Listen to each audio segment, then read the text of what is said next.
This program contains strong language and graphic details of crimes committed by those on parole. Viewer discretion is advised. Between prison and freedom lies a world in limbo. Parole. I'm not your friend. I'm your parole officer. Parolees are released early, allowed to do the rest of their time on the outside. It's the land of second chances. You mess up once, 9 times out of 10, you're gonna get violated. Their fate rests in the hands of the parole officers. How old are you? 27. Act like it. Whose tough love will guide them to redemption. Keep reaching for the stars. Or send them right back to prison. What'd you say to me? Not telling the truth is gonna get you in trouble. It's a world of hope and fear. What do you want from me, man? I want you to help. Can they make it on the outside? You can do it, but you're gonna have to want this. You can accomplish this.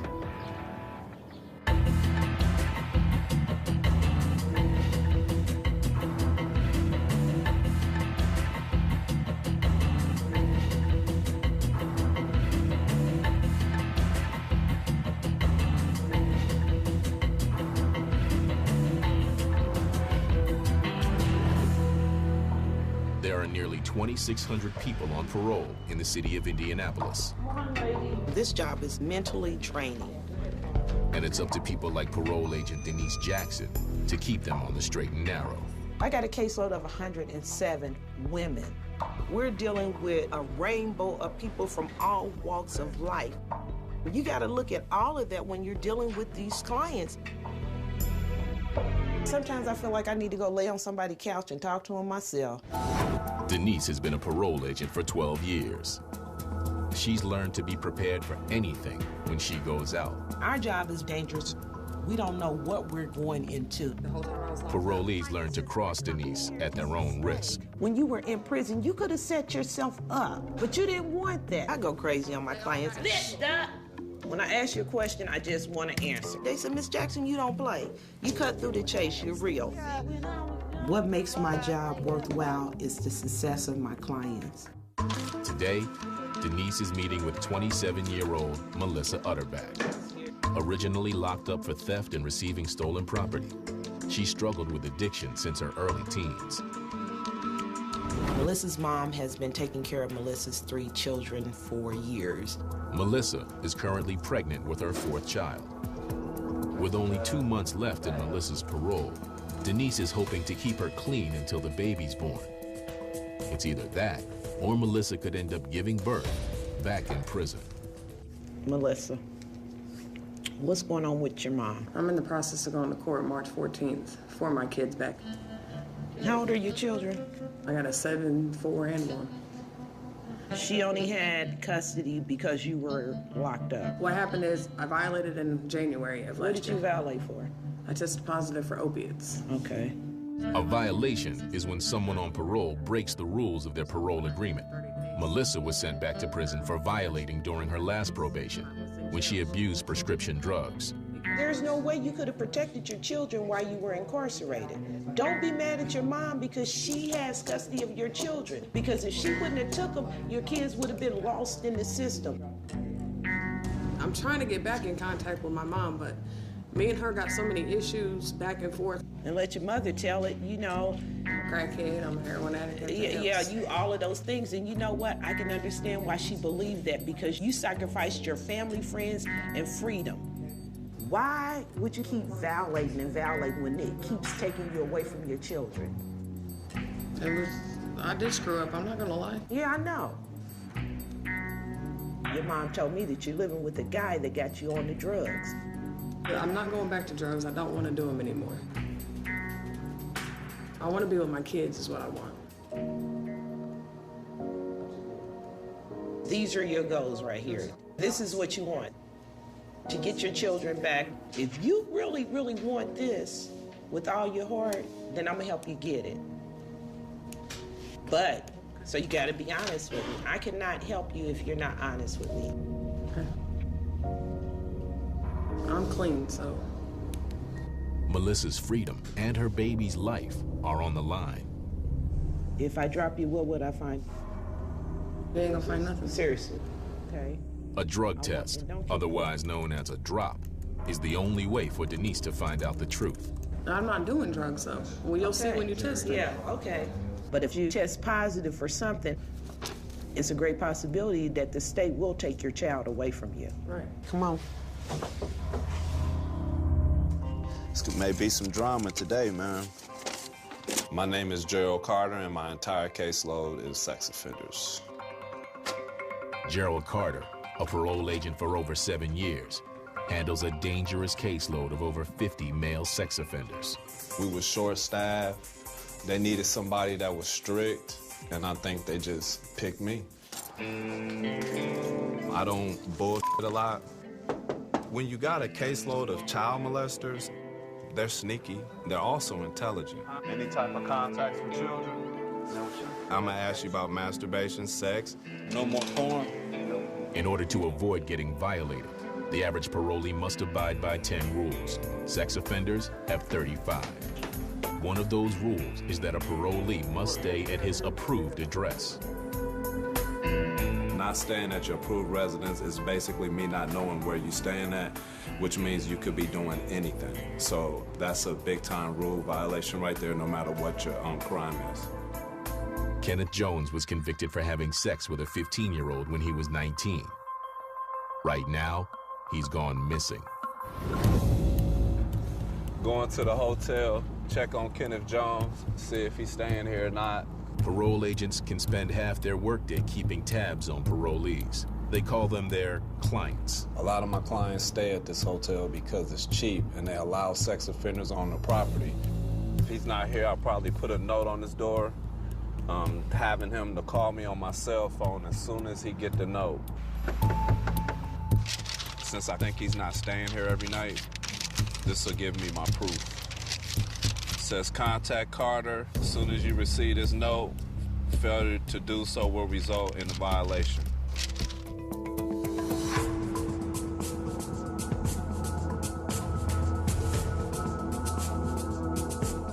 Kenneth Jones didn't contact me until 7 o'clock this morning, which tells me that he didn't stay at his registered address last night. After dropping out of high school at 18, Kenneth Jones returned a year later to finish his studies. That's when he got himself into trouble. I got hit on a sexual misconduct with a minor. I was 19, she was 15. The way I look at it, there is a difference between a teenager and a child. Child molestation case is 13 and under. Sexual misconduct, I think, is like 14 to 15. Carter's heard all the excuses. In his eyes, any sex offender's disregard for the rules is a threat to public safety.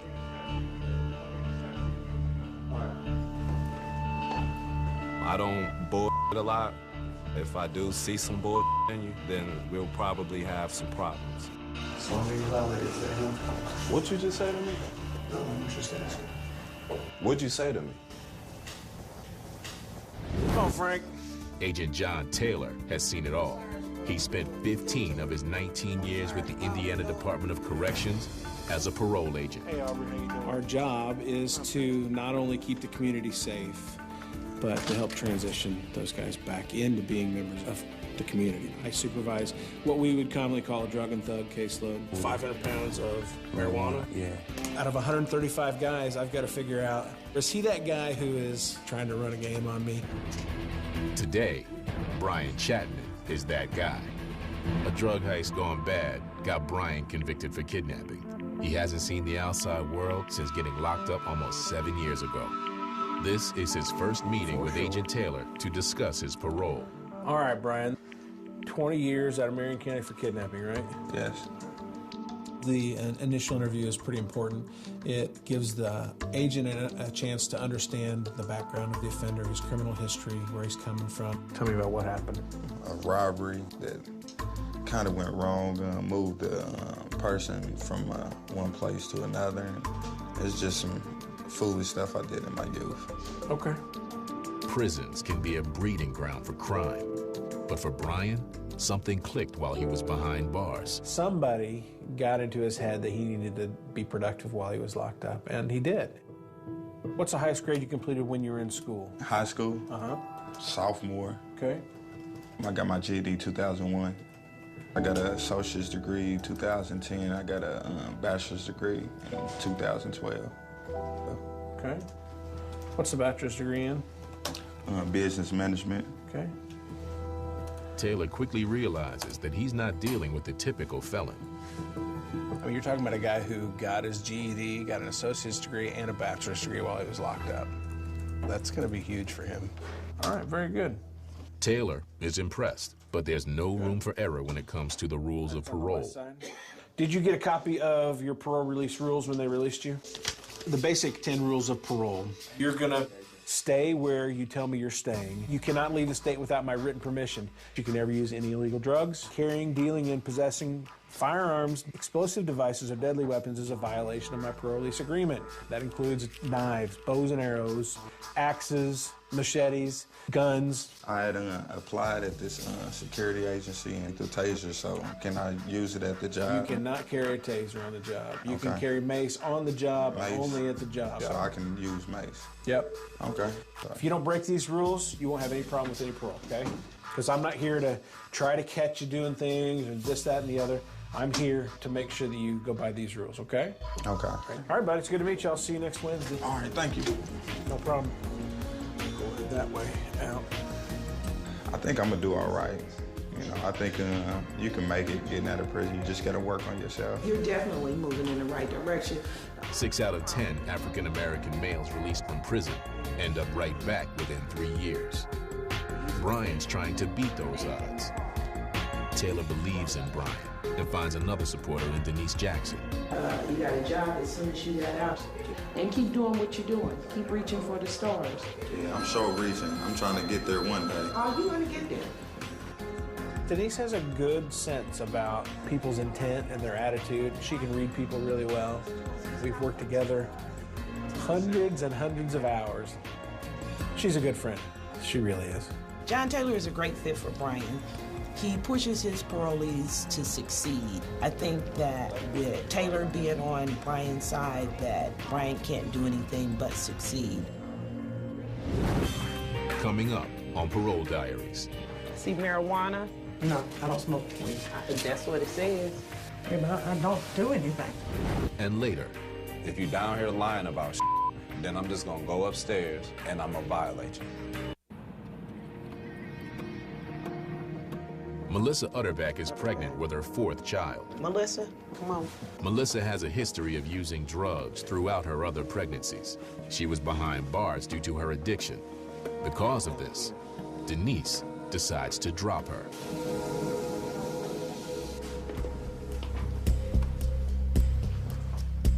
If it's a clear line, that means you're positive. No. Ain't that something, huh? See marijuana? No, I don't smoke weed. That's what it says. Yeah, but I don't do anything because my baby's almost due.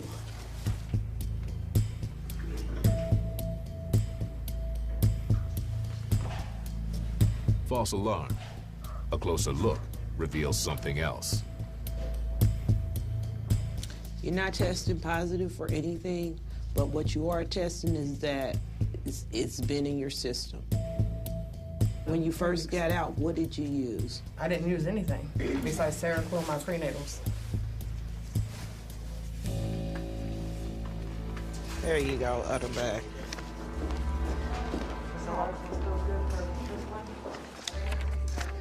Okay, you're in the clear. You're in the clear. Denise knows there's only one way to keep Melissa on the right track and her baby safe. It's tough love. I don't know what's going on. Your mom has called me several times. She butts her nose in people's business that she shouldn't. She can be in your business because she has your children. I had it all set up that you get to go live with your mother. So I talked to you, and you're like, I already talked to my mother. I don't want to live there with her. Why are you so angry again? For what? I tried to smooth things over with Melissa to try to get her to stay with her mom, but she's still refusing to live with her mom. You need to go home. You don't need your own place. And if you keep messing with this guy, your mom told me she's not taking custody of this one. She told me that this baby will literally be lost in the system because she's done. Without a stable environment, Melissa could easily slip back into addiction and lose her child. Now, Denise needs to dig deeper and see how Melissa and her boyfriend, Mike, are living. You know what? I need to do a home visit on you. What address am I gonna do your home visit on? What, at your baby daddy house? She don't have the right to tell me I need to go back to my mom's or where I need to stay. My kids will be fine. I need to go to Melissa's home to make sure that her home is safe to bring the baby home.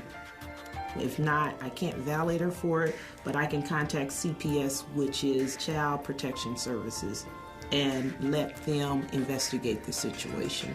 Who's next? Walk you there for me.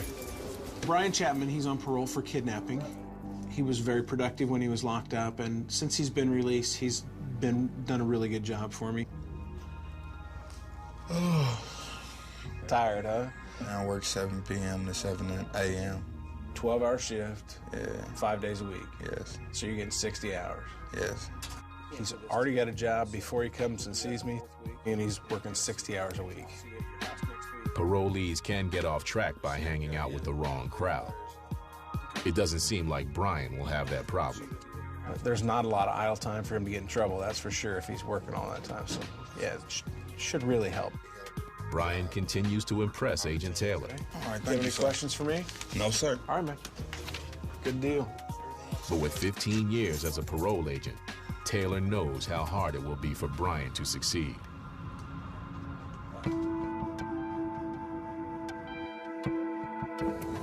We're on our way to see Brian Chapman for an unannounced visit. So hopefully we'll catch him here. We'll be able to verify his residence. Taylor hopes Brian's claims to be sober and drug-free are true. He'll drop him if he's home. You know, he claims to be sober and drug-free, and so see if there's a side door. I'll try knocking on it.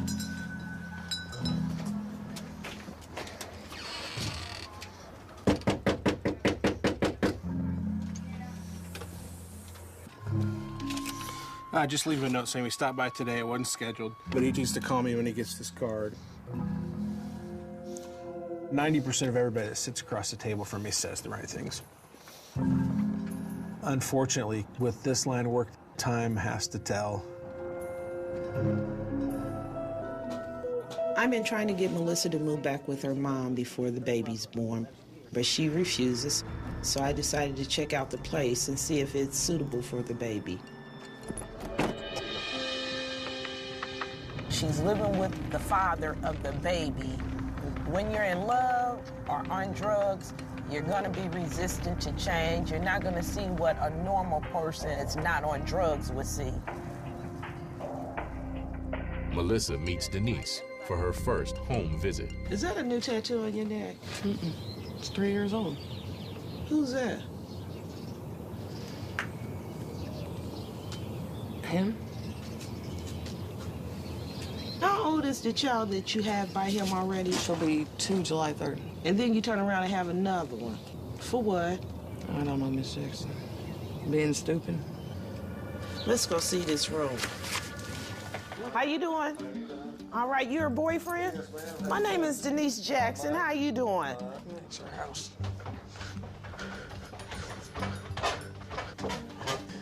What is all this shit, girl? This is the washer and dryer. That's our side. This basement ain't even complete. You can't put no baby down here.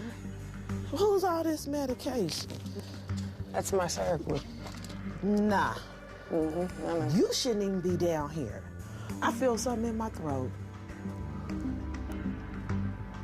Denise is appalled by the living conditions. Child Protection Services can give her a reality check. Now, you know what? You're gonna make me call CPS on you. You know why? Because that basement is not finished. I felt dust and stuff. You can't put no baby down there. You need to do something today. Because there's nothing down there that says a baby can come down there. Where's the baby stuff at? What baby stuff? What you mean the baby's hell like a pamper, like a crib? Only thing I see is ashtrays. Denise has tried tough love. No, I'm talking about you. I'm talking about you. But it's not working. She's not getting through to Melissa. Time for another approach. Melissa, and we're gonna get this together. We got to. You want to assist that client because you know that they can do it. Nobody's ever told them that they could. Nobody has sit down and literally listened to them. If you can do anything you wanted to do or be anything you want. I wanted to be a nurse. I've always, my whole life, I've wanted to be a nurse. And I dropped out of school when I was in 9th grade, never got a GED, never completed anything. But you can still do it. But right now, you can start with small steps as far as getting your GED. You can do it. I have a problem reading and writing. That's okay. That's okay, so do I. So have I. I mean, really, it's not a thing that you have a problem with reading and writing. It's just that sometimes people learn differently. I know how to read and write. I just don't do it to the level that I should. That's okay. That's okay. At 27 years old. That's okay. But you're going to have to want this. All bullshit aside, you are going to have to want this. If Denise can get through to Melissa, she and her baby have a fighting chance. The parolee's history says she'll fail, but Denise is not giving up. I'm going to continue pushing her to see where she goes. This is a situation where we will see. We will see. Coming up on Parole Diaries. How was Melissa's childhood? She'd been to multiple psychiatrists. Finally, we got the diagnosis of a full-blown sociopath. And later. Why do you think you may be violated? Because I didn't come in. Okay, don't come in here with that other shit. You know why you may be violated.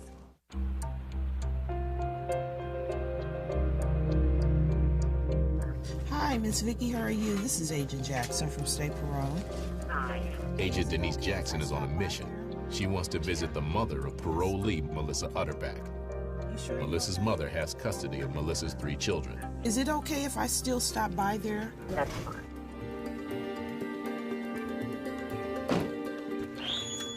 Miss Vicky? Yes. Hi, I'm Agent Jackson from State Parole. How are you? Good, how are you? Good.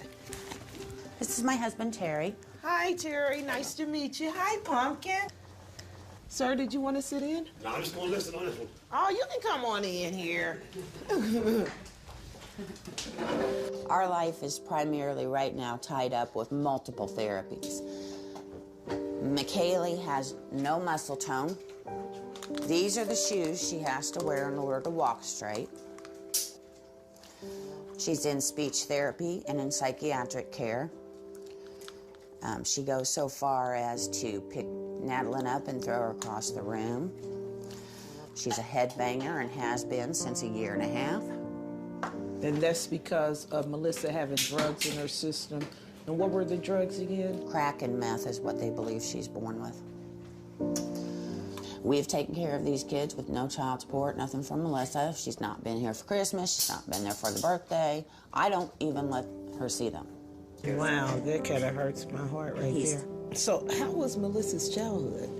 She started getting into drugs when 10, 11 years old.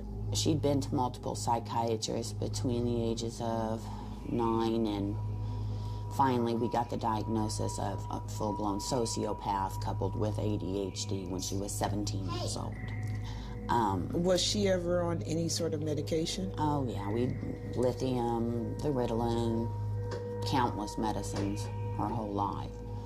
But instead of taking care of herself, she chose to self-medicate. Crack cocaine, methamphetamine, marijuana, alcohol, Vicodins. So I take it that you guys really don't care for Mike? He does not work, he does not provide. I have my own theory on Mike as far as him living off of Melissa's disability check. Would you agree with that? He does. And what do you guys think about Melissa hiding behind prescription medication? Melissa uses prescription medication, and Mike too. Mike himself is a heavy pill popper and a major drinker. They argue, they hit on each other over there like it's nobody's business. Why do you help her so much? I mean, I'm not helping her. I know you're saving her these mom. kids. I'm not helping her a bit. I'm saving these kids. I'm lost for words right now. I am, because I feel so bad for you and your husband. I really, really do. Do you think you can ever trust Melissa again? No. No. No. No. Well,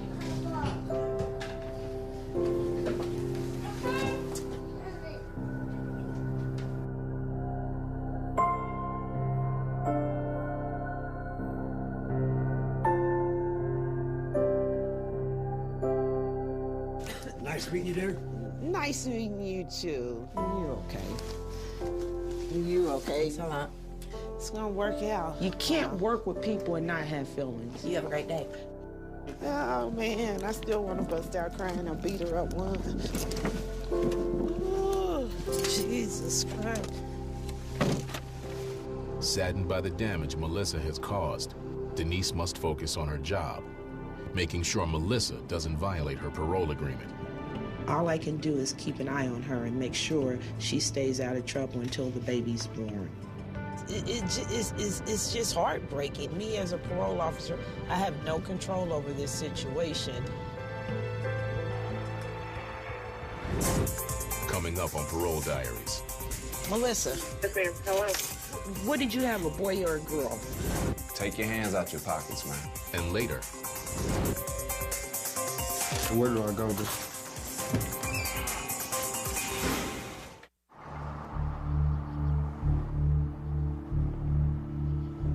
At what point did I approve you to go to that job? Parole agent Gerald Carter carries a caseload made up entirely of sex offenders. What you been watching on TV? Oh, a game show, Price is Right, stuff like that.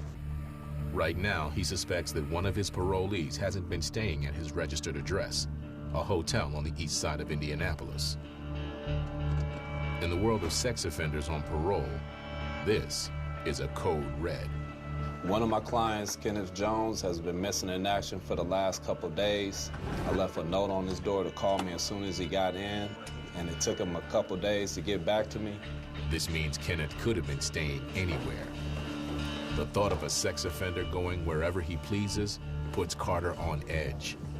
He knows it puts the public at risk. What'd you just say to me? No, I'm just asking. What'd you say to me? I was asking if I'm being violated. Did I say you was being violated? Tell me what makes you think you're being violated today. Why do you think you may be violated?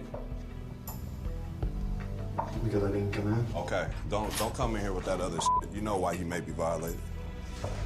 You called me this morning? Mm-hmm. For what? Because I told you to call me as soon as you got my message. Is that when'd you get my message? This morning. Okay, because I left that note on there at like 11:30 yesterday morning. So you just got it that tomorrow. So where'd you stay at last night? Oh, I stayed back at the hotel. I stayed back at the hotel, Kenneth. Yes.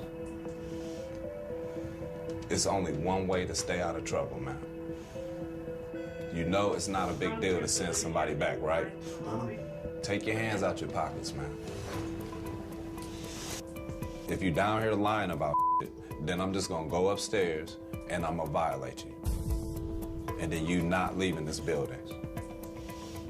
The house that I was at has been broke into a bunch of times, so. What house? 3232 North. But you're not supposed to stay there, though. You registered to stay at the hotel. So, how often do you stay at this address? And again, Last night was okay. the first night. No, seriously. Last night was the first night that I stayed there. Every other night, I've stayed at the hotel. And that's the honest truth. You telling me some bullshit. How often do you stay at this address? That's all I'm asking you, man. That's the only answer I want. One time out of a week. One time a week you stay at this address? Yes. But wasn't you told that this address was denied?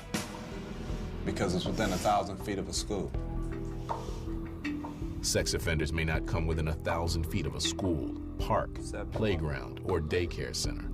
Their whereabouts must be closely monitored at all times. When I know. So you get to stay down the street from a school 1 day a week? Is that what you're saying? No. I'll be staying there from now on. Oh, yeah? Yes. That's a determination that we'll make if you stay on parole. But right now, you just need to go up in the lobby and have a seat. Don't go nowhere.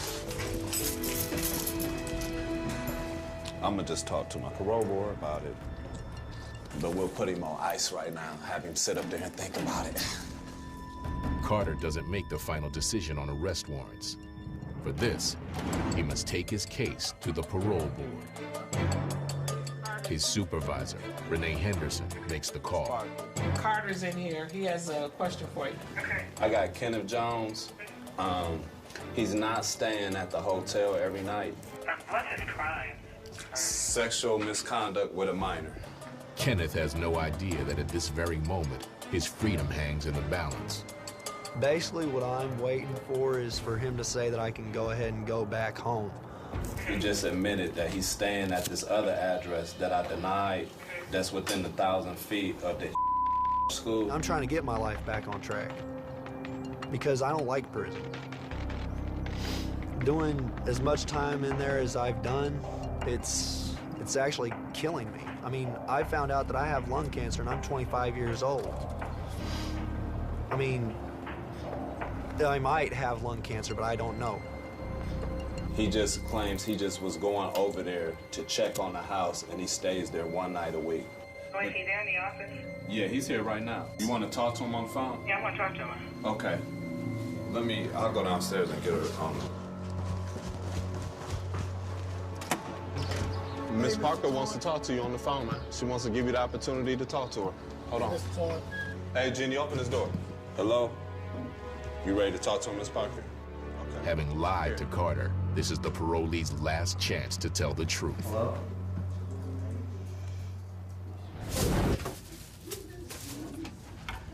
Melissa, Yes, ma'am. what did you have, a boy or a girl? A little boy. Parole agent Denise Jackson has been closely following Melissa Utterback's behavior leading up to the birth of her 4th child. I just found out Melissa had her baby. He's healthy and drug-free. What size was it? 6 pounds, 4.8 ounces. Okay, that's an average size. Denise is relieved, but Mike and Melissa's dirty basement is no place for an infant. I want paperwork saying that CPS okayed the house. Yeah, I got it all. What's your address? Thanks to Denise, Child Protective Services investigated whether the home was safe. Did you show them the upstairs and downstairs, or you just showed them the upstairs, Melissa? They seen it all. But the baby's not down here. The baby is not in the basement. The baby is in a room with me in his bassinet. In his bassinet upstairs? Yes, ma'am. I'll see you Friday. Okay. Bye. Denise knows the paperwork doesn't prove anything. There's only one way to get to the truth. Speak to Melissa's mother. This is little Zachariah. CPS called me and said it was an emergency, that we went and took the baby from the hospital. So we did. They went to court and for the first time in 8 years tested drug clean, so they gave the baby to her. Since then, we've gotten phone calls. She doesn't know how to do the baby's milk. Yes, sir. I got it to me. I was just calling to find out when I open up the formula, the container of formula, like the ones that you and Mom bought, what do I do with it after it's opened, and how long do I heat it? Call me back. I love you, bye. This is so heartbreaking. Then last night I was working and she's blowing up my phone with texts that she gave him a bath and he's just totally red and she's not calming him down. So all we do is worry. We're talking about a girl who's 27 years old, 4 children later, has never taken care of one of them. So our fear is him getting hurt. Melissa may be clean, but Denise believes she's not ready for motherhood yet. Right now, I believe that Melissa's unstable and she's not ready.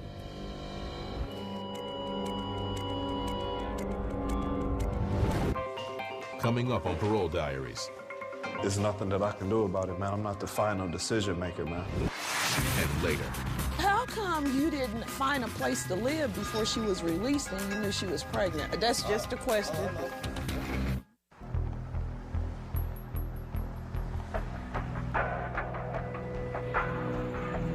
Every year, over 10,000 sex offenders are released into communities across America. You got your key, Sarge? It's up to parole agents like Gerald Carter to make sure they don't once again become predators. Sex offender Kenneth Jones has confessed to staying at an unregistered address within 1,000 feet of a school. Carter wastes no time pursuing an arrest warrant with the parole board. When you get information about staying within 1,000 feet of a child, you notify the parole board, and we try to get a decision right there.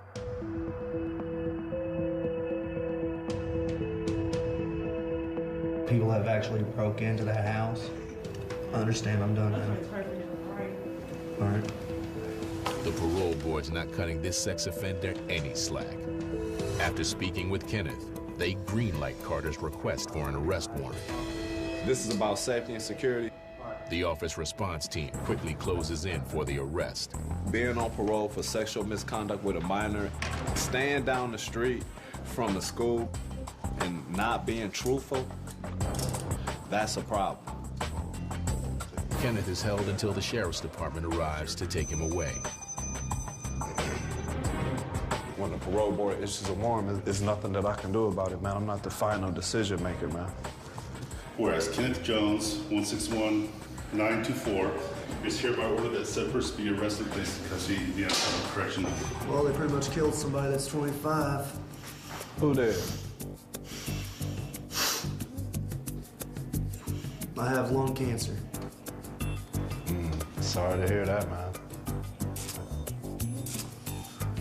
Yeah, well.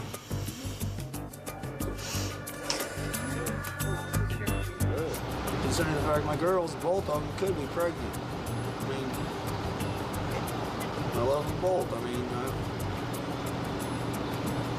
sure we have our arguments, but, you know,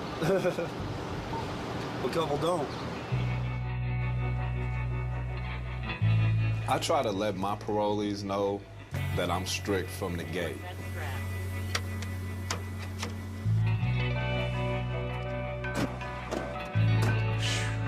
When you're dealing with a sex offender caseload, it's more or less zero tolerance.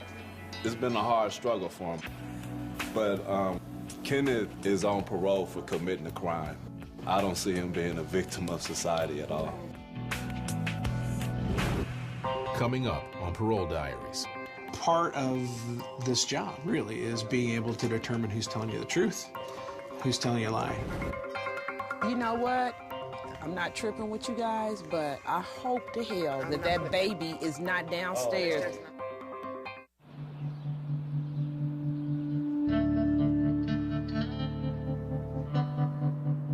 One-third of all parolees in America get sent back to prison. For this reason, Agent John Taylor needs to be diligent, even when it comes to a model parolee like Brian Chapman. Part of this job, really, is being able to determine who's telling you the truth. I generally try to look for actions more than I do words. How you doing, Mr. Taylor? This is Brian Chapman. You came by and left a message, and you know, Brian's actions have followed up. When I got it, it was too late to call. Well, thank you. Have a good day. So he'll come in and see us next week.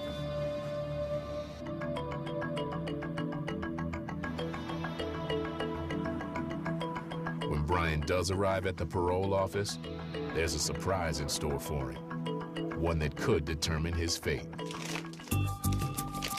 Brian was on our monthly random urine drug screen list this last month, and so we brought him in for a drop. Where do I go to? Going out here, down the hall. Okay. Brian has everything to lose. If he fails this drop, he could be sent back to prison for up to 6.5 years. Just set it down right there. It's been 8 days since the birth of Melissa Utterback's son, Zachariah. Within this time, the infant's been taken away and then returned by Child Protective Services. It's Denise's job to make sure Melissa completes her parole successfully, but she's made Zachariah's safety her #1 priority. Today is her chance to see for herself how the baby is living. You know what? I'm not tripping with you guys, but I hope to hell that baby is not downstairs. Well, you do have the baby bed and stuff. That was my concern. I just wanted to make sure that Zachariah is okay. I don't think she wants to hold him. No, because he's too little. I might crush him. I'm scared. And Zachariah. Who picked the name out? Mom picked Zachariah, and then he picked the middle name. Denise seizes the opportunity to grill Melissa's boyfriend and size him up. Is he really father material? So, Mike, did Melissa tell you that I keep it real? I heard that. Because I got a question for you. Yeah, go ahead. How come you didn't find a place to live before she was released and you knew she was pregnant? That's just a question. Oh, I know. I mean, it's just my work's slow right now, so, you know, I'm just making ends meet, really. So what happens if your work drops off? Does that mean that you guys are going to give Zachariah away? No. We're going to save money. You guys have a 2-year-old that you both mothered and fathered, and neither one of you guys have custody of. Why wouldn't you just say, hey, it's time for me to grow up and let me go ahead and take these parenting classes and substance abuse classes and then go get Zachariah? CPS said if we were to leave him out there, it'd be harder for us to get him back because it shows that we weren't willing to take care of him from the beginning. Okay. Denise will monitor the situation through the very last day of Melissa's parole. We're off the drugs and we're trying to be parents and trying to get our lives back together. I want to make sure that the baby's safe, and I don't think the baby is safe because Melissa and Mike are not ready yet. He's 38, I'm 27, it's time to grow up. And that's all we can do. At the end of the day, I want my clients to be self-sufficient and be able to weather the storm where they won't run back to drugs, alcohol, and sex, because mentally they're strong enough to handle that storm. Melissa's not mentally ready to handle anything.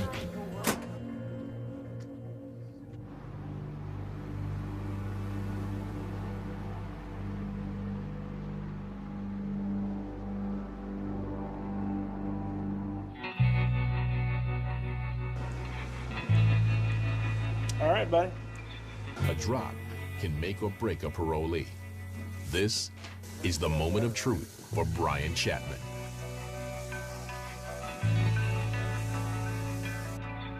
Everything's negative.